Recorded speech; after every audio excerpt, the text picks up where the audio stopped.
Olá, olá pessoal, a paz do Senhor, tudo bem?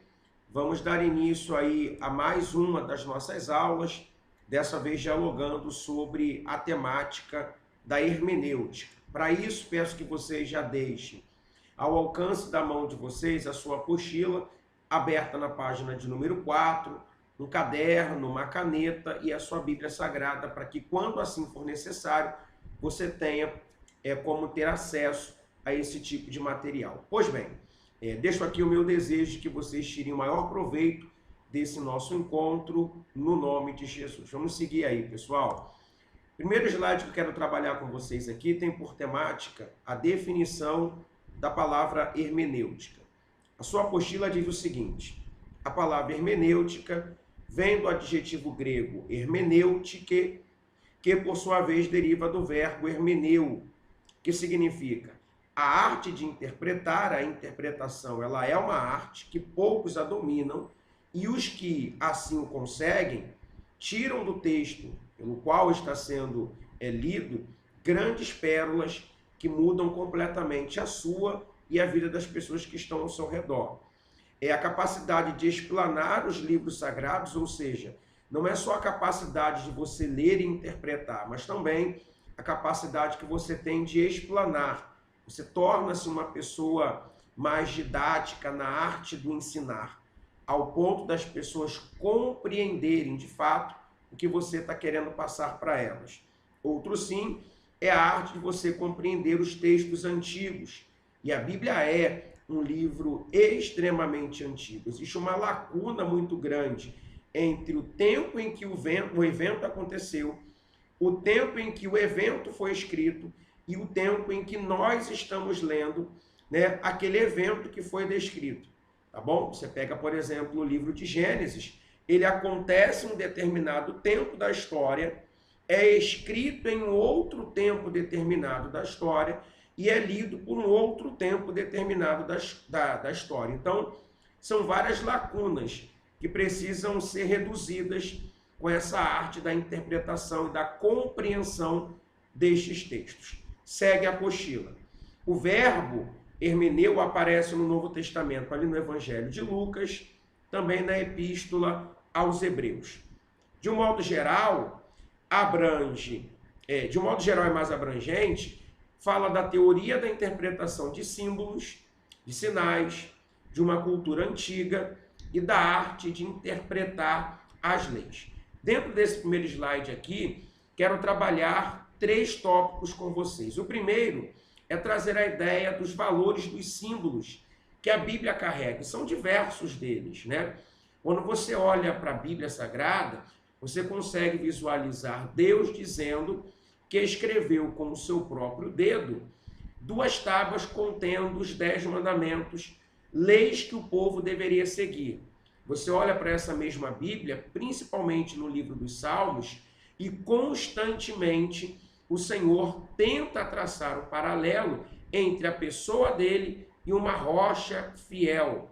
Então, no Novo Testamento também, né, nós vamos visualizar Jesus se atrelando à ideia de ser um bom pastor. Então, nós vamos constantemente ter contato na Bíblia Sagrada com uma série de símbolos que não representam quem de fato Deus é, mas é uma forma de Deus tentar fazer ser entendido por aquele que deseja ler a palavra de Deus e compreender as suas ações. O livro de Atos, capítulo 2, diz que línguas como de fogo, né, caíram sobre a cabeça daquele público. Então, nós encontramos ali uma palavra denominada como de. Então, a Bíblia ela vai fazer a utilização desses símbolos para que o leitor tenha uma facilidade na compreensão dos textos que estão sendo escritos ali. Outro sim são os sinais.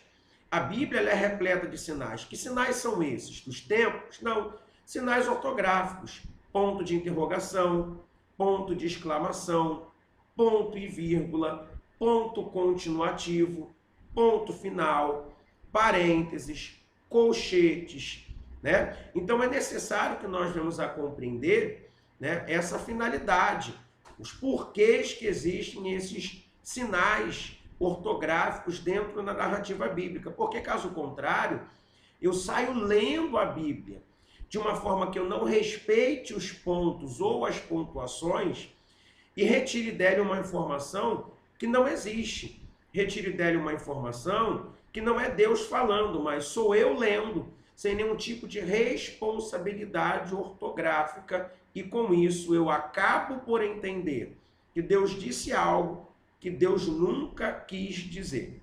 Outro sim, são a ideia das leis, né? A interpretação das leis.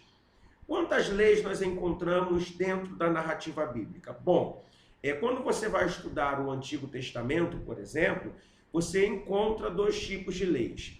A lei cerimonial, correto? E a lei moral. A lei cerimonial eram as leis que dialogavam com a ideia dos sacrifícios que o homem realizava com o intuito de se aproximar de Deus. Lembremos nós que o que faz separação entre o homem e Deus é o pecado. E como é que era a forma do homem unir-se novamente a Deus? Por meio dos sacrifícios. Para nortear a forma correta na arte de executar esses sacrifícios, na tentativa de se aproximar de Deus, foram estabelecidas leis que regulamentavam a qualidade do animal, a forma como esse animal ele era sacrificado, quais eram as partes que ficava para o sacrificante e para o sacrificador, quem tinha direito, aonde deveria ser realizado esse sacrifício. Então não era simplesmente você pegar um animal e sacrificá-lo, a Deus dará, ou da forma que você compreendia ser a melhor. Então, para nortear essas formas de você se aproximar de Deus, eram criadas leis que nós trabalhamos com a temática de leis cerimoniais. Essas leis cerimoniais, elas foram abolidas quando Cristo morre na cruz do Calvário. Hoje nós não precisamos mais, sacrificar um animal para ter os nossos pecados perdoados, uma vez que Cristo já se fez sacrifício e uma única vez para que todo aquele que se aproximar dele não venha a perecer, mas venha a obter a vida eterna. A lei moral foram as leis que Deus dá a Moisés, lembra? Das 2 tábuas escritas pelo dedo de Deus, conhecido como os 10 mandamentos. São leis que serviam para proporcionar moralidade ao público que havia saído recentemente do Egito e que tinha por entendimento as leis que regiam aquele determinado local. Agora Deus estabelece novas regras, novas normas, para que o povo pudesse compreender como de fato essas pessoas deveriam seguir e viver de uma forma que agradasse ao Senhor. Dentro desses 10 mandamentos que nós conhecemos como lei moral, essas leis tornam-se 613 preceitos, onde o homem deveria obedecer ao máximo desses preceitos para que pudesse, enfim, demonstrar que amasse a Deus. O próprio Jesus vai dizer, quem me ama obedece aos meus mandamentos. Então, na arte de interpretar as leis, não é simplesmente uma forma de eu não pecar contra Deus. Não é simplesmente uma forma de dizer que sou santo. Obedecer às leis significa demonstrar que ama a Deus. Eu não demonstro que amo a Deus quando eu canto bem, quando eu prego bem, quando eu frequento todos os cultos na minha casa de oração. Eu não digo que amo a Deus quando vou a uma escola bíblica dominical, quando subo ao monte. Jesus vai dizer que eu amo quando eu obedeço às leis. Mas como é que eu vou obedecer às leis se eu não compreendo como elas funcionam, de que tipo de lei eu devo que obedecer? Então é de suma importância nós compreendermos essas 3 situações para que assim eu possa extrair do texto as informações que são relevantes, não só para a minha vida, mas como também para a vida de todas as pessoas que me cercam e que convivem comigo. Então, preciso atentar para os símbolos, preciso atentar para os sinais e preciso atentar para as leis. Beleza, pessoal? Vamos seguir aí para o nosso próximo slide, ainda na temática da hermenêutica. O segundo parágrafo da página de número 4 diz o seguinte: Diz-se que a palavra hermenêutica, segundo a mitologia grega, deve sua origem ao deus Hermes, tá? Que era um deus grego que servia de mensageiro dos deuses, transmitindo e interpretando seus comunicados aos destinatários. Tá? Já está aqui dentro dos nossos slides o primeiro nome ali, Hermes. Só que esse mesmo Deus que servia de mensageiro dentro da cultura grega tinha-se um outro nome dentro da cultura romana. Qual era esse nome? Diz a sua apostila que entre os romanos ele era conhecido como Mercúrio, o deus da eloquência. Bom, em outras palavras, expressava os pensamentos, as escritas dos deuses, cujo entendimento precisava de uma interpretação para ser aprendido corretamente. Então, os gregos faziam uso do deus Hermes, o deus mensageiro. Os romanos faziam uso do deus Mercúrio, por conta da sua eloquência, da capacidade de falar bem, de transmitir bem as suas informações. Só que como é que os cristãos eles aprenderam a fazer a utilização desse mensageiro, que era eloquente, que tinha a capacidade de convencimento da sua fala? Enquanto os gregos usam Hermes, enquanto os romanos usam Mercúrio, os cristãos usam o Espírito Santo. Tá? Então Hermes era o deus mensageiro, Mercúrio o deus da eloquência e o Espírito Santo é o agente de Deus na vida dos seus servos. Tá bom? Então nós não fazemos o uso de deuses, de imagens, de pessoas, nós fazemos o uso do Espírito Santo, uma vez que a própria narrativa bíblica vai dizer que o Espírito Santo ele é o agente que proporciona o convencimento do pecado, do juízo, né, e da justiça. Então eu consigo compreender que esse Espírito Santo ele faz não só o papel de transmissor de uma mensagem, ele faz não só o papel de fazer com que eu entenda a mensagem por meio da sua eloquência, mas ele tem a capacidade de transmitir a mensagem de uma forma didática, mas também de convencimento, ou seja, de fazer com que eu me torne um ser convencido de que aquela mensagem, ela advém da palavra de Deus, advém da própria boca de Deus, e uma vez que eu aceito essa palavra, por meio da ação do Espírito Santo, eu tenho a minha vida completamente transformada, restaurada, edificada e restituída. Ok? Sigamos aí para os nossos próximos slides. Ainda dentro da temática de definição da palavra hermenêutica, segue aí, né, a nossa apostila. Eu vou fazer questão de fazer a leitura do segundo parágrafo aí da página de número 5, que diz o seguinte: segundo registra a história, Platão, o famoso filósofo da Grécia Antiga, foi o primeiro a empregar a palavra hermenêutica como um termo técnico. Desde aí, a palavra hermenêutica sugere a arte de interpretar escritos antigos e atuais, sejam de ordem espiritual, ou das ciências, ou do direito.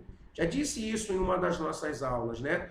Que a hermenêutica não é uma disciplina extremamente religiosa, se nós podemos atrelar a ideia, né?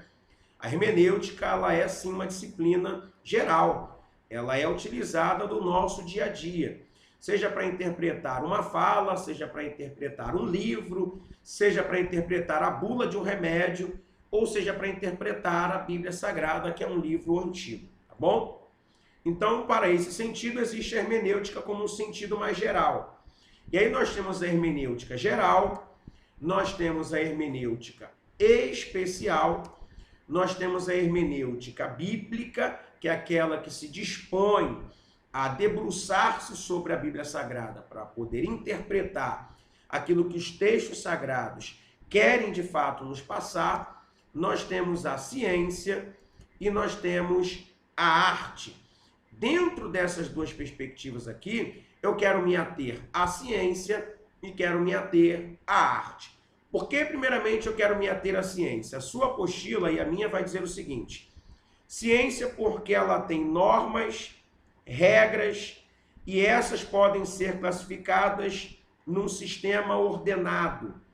A interpretação bíblica, seguindo regras científicas, ela é de suma importância para todo leitor das Sagradas Escrituras que querem ter uma interpretação correta da Bíblia Sagrada. Por quê, Leandro? Porque eu não posso ler a Bíblia do jeito que eu quero, ao meu bel prazer, de acordo com as minhas necessidades. Quando eu faço a leitura da Bíblia, eu tenho que me retirar de cena e ler a Bíblia de forma neutra, seguindo regras, seguindo regulamentos. Eu não posso me deixar levar na leitura da Bíblia pelo momento delicado ou de extrema felicidade pelo qual eu estou vivenciando. Então, se eu estiver muito triste, muito necessitado de uma dádiva dos céus, todo texto que eu fizer a leitura vai ser uma forma de eu compreender que Deus está me falando, que Ele vai me abençoar em algum momento.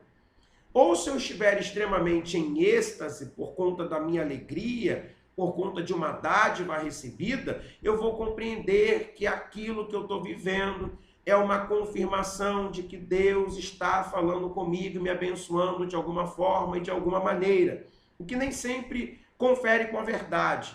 Então a ciência ela é importante porque ela vai determinar normas, ela vai determinar regras. Que regras são essas?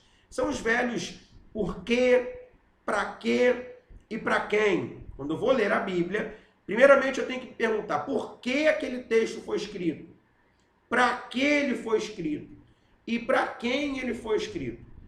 Em alguns casos, é de suma importância, por exemplo, entender quem escreveu, em que situação aquele que escreveu estava inserido. Então existem normas, regras, para que você não esteja dentro do texto, mas que você faça com que o texto esteja dentro de você. Tá bom? A arte também é importante. Por quê, pessoal? O que é arte segundo a sua apostila? Porque a comunicação ela é flexível. E, portanto, uma aplicação mecânica e rígida, às vezes, distorcerá o verdadeiro sentido de uma comunicação. O que eu quero dizer com a arte ser uma comunicação flexível? Ela tem que ser didática. Ela tem que ser um termo muito usado por alguns alunos meus, lúdico, tá bom? Tem que ser lúdico. Como assim, Leandro? Vou te dar um exemplo.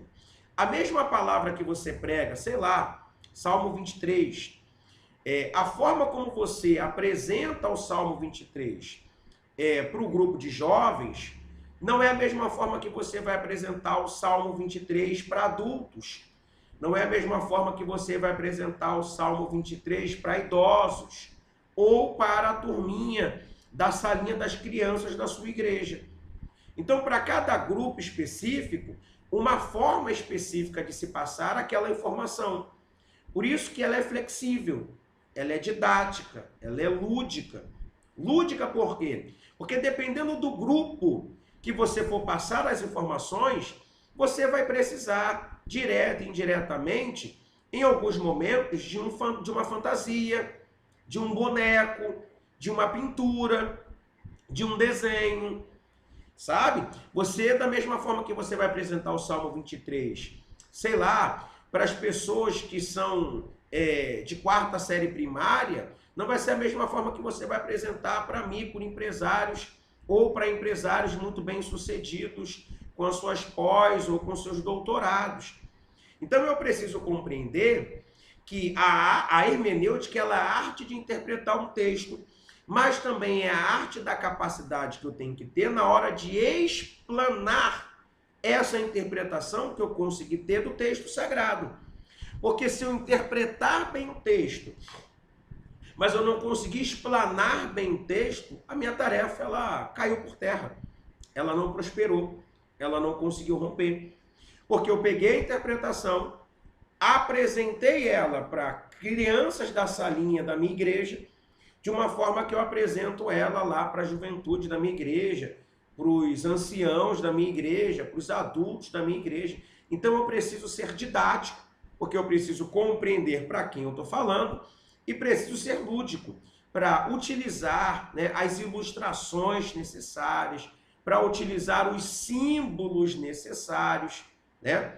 Tem uma fala que eu uso muito dentro das minhas aulas, que se você interpretar aquele texto, né, que o sangue de Jesus, ele torna as nossas vestes brancas como a neve, né? Se você for aplicar esse texto, explanar esse texto para índios que nunca viram neve, nem na televisão, eles não vão compreender.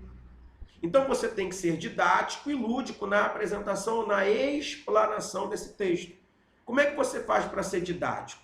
Você tem que encontrar uma forma que faça com que essas pessoas compreendam o que você está tentando passar. E tem que ser lúdico, ou seja, você tem que pegar uma ilustração que faça com que eles compreendam. Daí você pode ensinar da seguinte forma: o sangue de Jesus torna as nossas vestes brancas como a polpa de um coco. A tua didática vai alcançar sucesso, porque a sua ilustração vai ser extremamente lúdica e vai fazer com que eles tenham acesso à informação pela qual você quer passar. Então, definir hermenêutica é definir todo esse processo. E uma vez que você consegue êxito acompanhando esse processo, você consegue acessar vitória e um número maior de pessoas que vão te ouvir e, consequentemente, ter a sua vida mudada e também transformada. Espero que essa aula, que esses minutos que nós passamos aqui explicando para vocês essas informações tenha sido relevante para os seus estudos e produtivo para a sua caminhada. Que Deus abençoe a sua vida. Até a próxima aula, em nome de Jesus.